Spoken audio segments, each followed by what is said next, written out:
Assalamualaikum warahmatullahi wabarakatuh. Kami dari kelompok 4 beranggotakan Carnia Putri, Alia Salsabila, Tarinova Nisa, dan Renanda Puspita akan mempresentasikan tentang kromatografi gas. Kromatografi gas. Kromatografi adalah suatu teknik pemisahan campuran berdasarkan perbedaan distribusi dari komponen-komponen dalam fase gerak dan fase diam. Fase gerak dapat berupa gas atau cairan, sedangkan fase diam dapat berupa cairan atau padatan. Fase gerak berupa gas disebut kromatografi gas atau gas kromatografi. Kegunaan dari gas kromatografi adalah untuk identifikasi semua jenis senyawa organik yang mudah menguap dan juga dapat digunakan untuk analisis kualitatif dan kuantitatif senyawa dalam suatu campuran.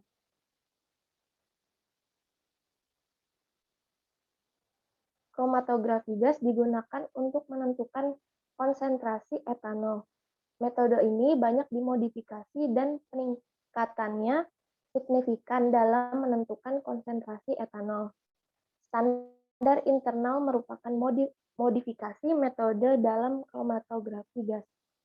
Standar internal yang digunakan dalam kromatografi gas bervariasi sesuai dengan teknik, peralatan, dan kolom yang digunakan.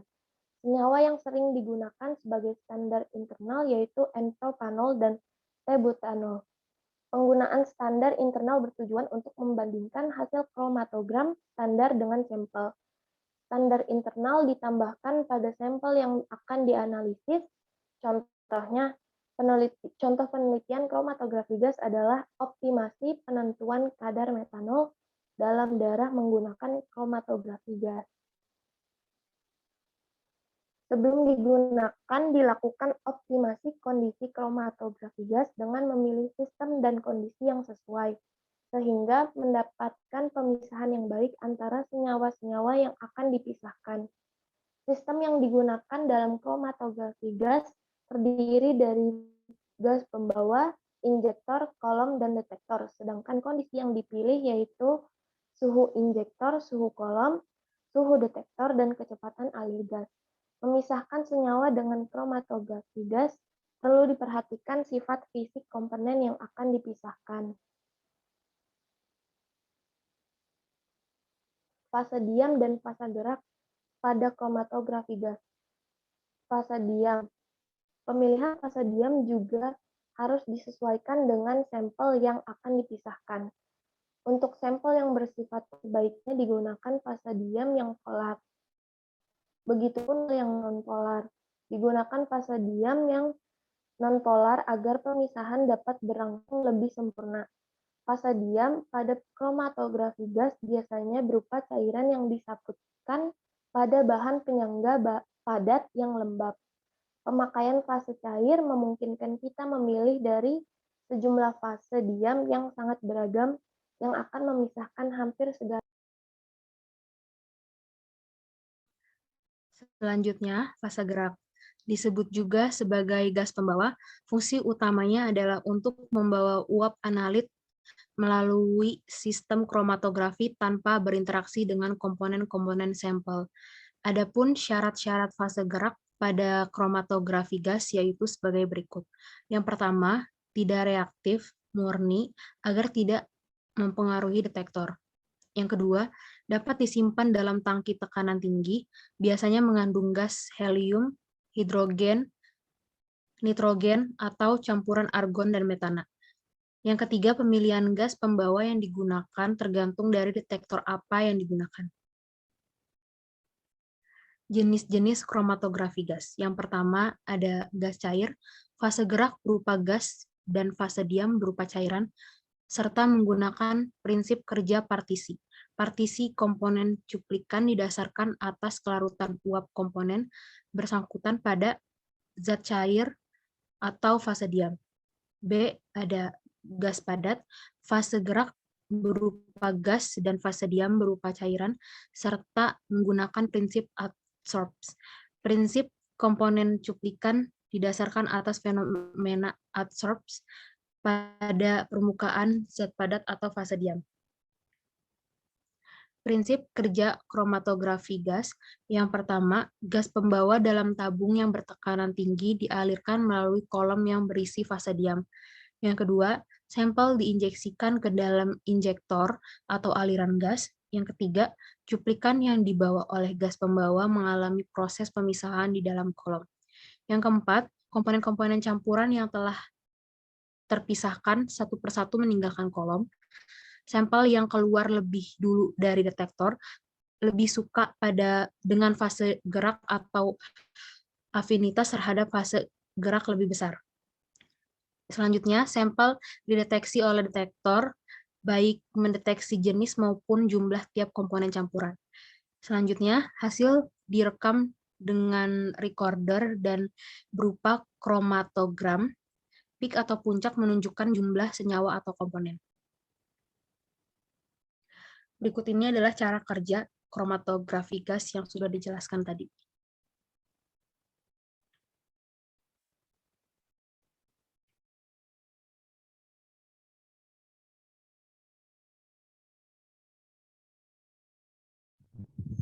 Selanjutnya ada keuntungan kromatografi gas. Yang pertama itu aliran fase gerak gas, kecepatannya dapat dikontrol, pencampuran uap sampel ke dalam aliran fase gerak lebih mudah, banyak macam detektor yang dapat digunakan. Alat-alat kromatografi gas yaitu yang pertama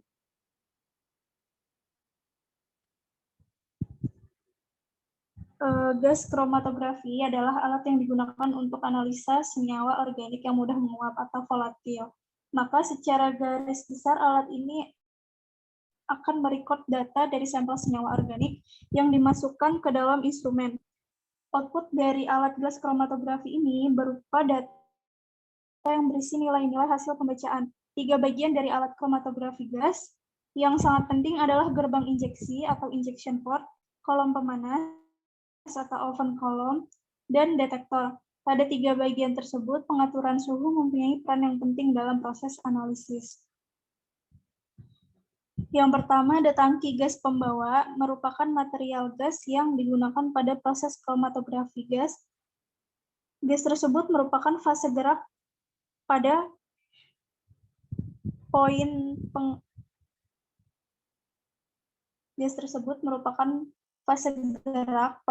pengertian gas kromatografi sudah disebutkan beberapa jenis gas carrier, yakni helium, nitrogen, dan yang lainnya. Tabung gas akan terhubung ke pipa atau selang yang menghubungkan ke flow controller.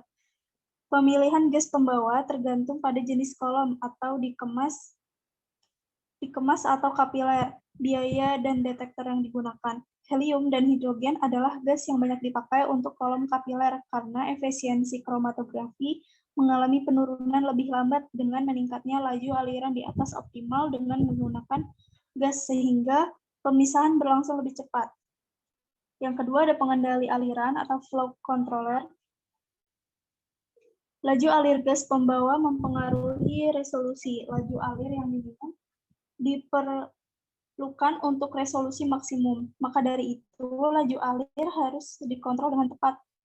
Tekanan dari silinder gas bertekanan pada gas pembawa harus cukup untuk mendorong gas melewati kolom packing. Flow controller atau needle valve harus ada pada sistem gas kromatografi dan sering disatukan dalam bagian depan instrumen.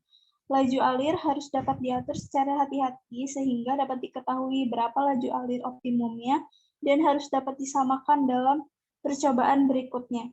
Bentuk asli flow controller seperti solenoid valve bisa diatur dengan microcontroller. Selanjutnya ada gerbang injeksi atau injection port. Injeksi didesain untuk melewatkan gas pembawa dengan cepat dan efisien, maka sampel harus dimasukkan ke dalam aliran gas pembawa. Gerbang injeksi dirancang dapat menguapkan cuplikan sehingga semua cuplikan bawa ke kepala kolom dan gas pembawa. Desainnya berupa kamar gelas atau logam dilengkapi dengan septum karet untuk mengakomodasi injeksi alat penyuntik.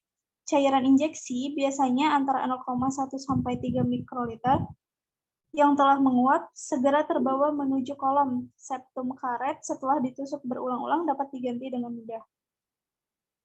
Kemudian ada pengendali aliran. Laju alir gas pembawa mempengaruhi resolusi. Laju alir yang minimum diperlukan untuk resolusi maksimum. Maka dari itu, laju alir harus dikontrol dengan tepat. Tekanan dari silinder gas bertekanan pada gas pembawa harus cukup untuk mendorong gas melewati kolom packing. Flow controller atau needle valve harus ada pada sistem gas kromatografi dan sering disatukan dalam bagian depan instrumen.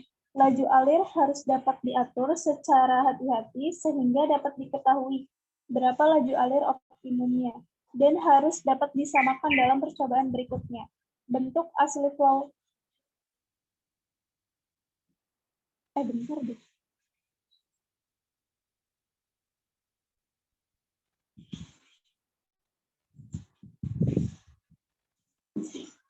Bentuk asli flow controller seperti solenoid valve yang bisa diatur dengan microcontroller. Kemudian ada kolom.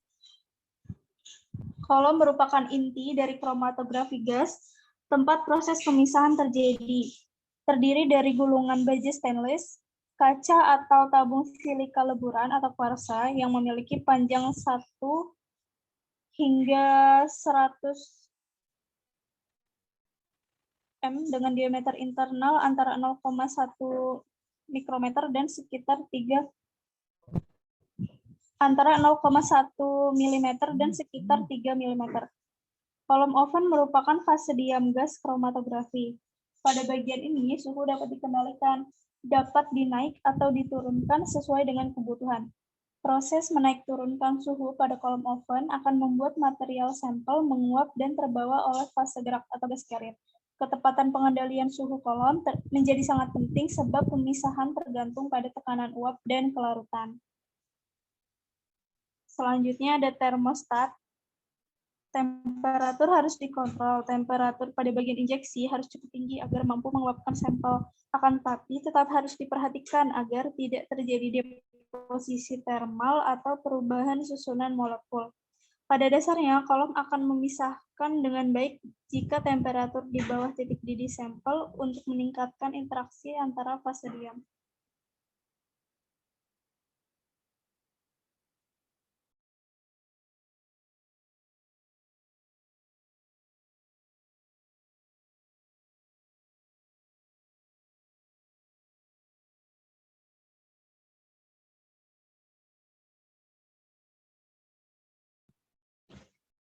Detektor. Detektor dalam GC digunakan untuk memunculkan atau menangkap sinyal listrik hasil elusi gas pembawa dari kolom. Sinyal tersebut kemudian diterjemahkan menjadi data yang mudah dipahami dalam bentuk diagram. Berbagai jenis detektor dibuat untuk melakukan deteksi, tidak hanya berupa varian desain, tapi juga variasi sensitivitas dan selektivitas.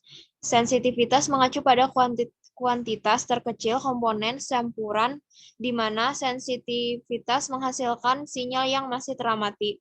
Sementara selektivitas mengacu pada jenis senyawa di mana sinyalnya dapat dimunculkan. Perekam atau recorder. Recorder berfungsi sebagai pengubah sinyal dari detektor yang diperkuat melalui elektrometer menjadi bentuk kromatogram. Dari kromatogram yang diperoleh dapat dilakukan analisis kualitatif dan kuantitatif.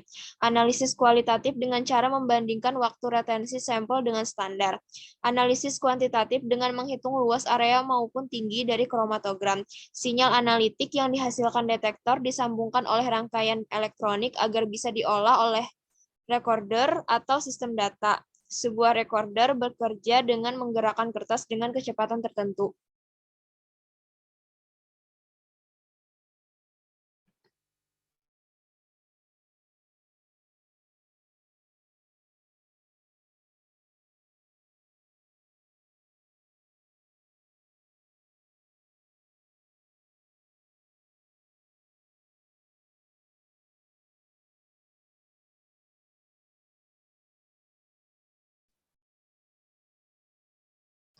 Contoh analisis dengan kromatografi gas. Judul optimasi penentuan kadar metanol dalam darah menggunakan gas kromatografi. Cara membaca kromatogram hasil kromatografi gas. Hasil detektor pada alat GCMS akan direkam sebagai urutan puncak-puncak. Setiap puncak mewakili satu senyawa dengan campuran yang melalui detektor. Sepanjang Anda mengontrol secara hati-hati kondisi dalam kolom, Anda dapat menggunakan waktu retensi untuk membantu mengidentifikasi senyawa yang tampak. Tentu saja Anda atau seseorang lain telah menganalisa senyawa murni dari berbagai senyawa pada kondisi yang sama. Dari hasil kromatografi gas, akan didapatkan data waktu retensi kromatogram dengan beberapa puncak senyawa, atau kelimpahan terbesar dapat dilihat dari grafik yang paling tinggi. Dari data spektrogram, didapatkan pola fragmentasi dari masing-masing senyawa. Berdasarkan pola fragmentasi dan puncak dasar yang khas, maka struktur dari masing-masing senyawa dapat diketahui. Dari waktu retensi yang didapatkan, dicocokkan dengan waktu retensi literatur sehingga didapatkan data senyawa yang terkandung pada sampel. Dari kromatografi, didapat pula data persen area yang nanti digunakan untuk menghitung konsentrasi zat. Setelah dilewatkan pada kromatografi, gas dilewatkan pada spektroskopi massa untuk mengetahui fragmentasi sampel. Spektrum massa tiap senyawa nantinya dicocokkan dengan spektrum massa data library.